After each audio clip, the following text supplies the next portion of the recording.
publicly visible and available. Like putting on a sad piece of music, somber works of art don't have to depress us.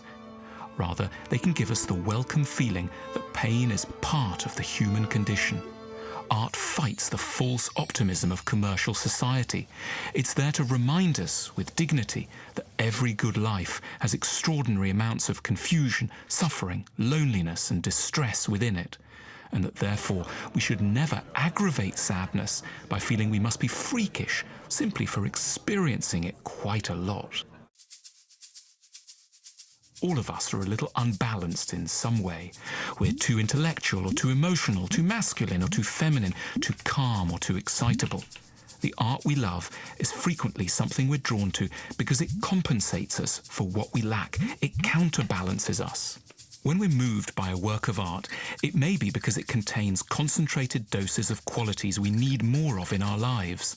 Perhaps it's full of the serenity we admire but don't have enough of. Perhaps it's got the tenderness we long for, but that our jobs and relationships are currently lacking.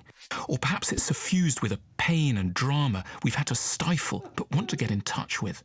Sometimes a whole society falls in love with a certain style in art because it's trying to rebalance itself, like France in the late 18th century that wanted David as a corrective to its decadence, or Britain in the 19th century that looked to the pre-Raphaelites to counter the effects of brutal industrialization. The art a country or a person calls beautiful gives you vital clues as to what's missing in them. It's in the power of art to help us be more rounded, more balanced, and more sane.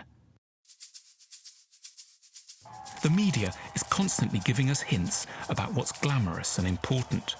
Art also tells us about what's glamorous and important, but fortunately, given that you weren't invited again to the Oscars this year, it usually picks on some very different things. Albrecht Dürer makes grass look glamorous. John Constable draws our attention to the skies. Van Gogh reminds us that oranges are worth paying attention to. Marcel Duchamp challenges us to look again at the seemingly mundane. These artists aren't falsely glamorizing things that are better ignored. They're justly teasing out a value that's been neglected by a world with a deeply distorted and unfair sense of what truly matters. Art returns glamour to its rightful place,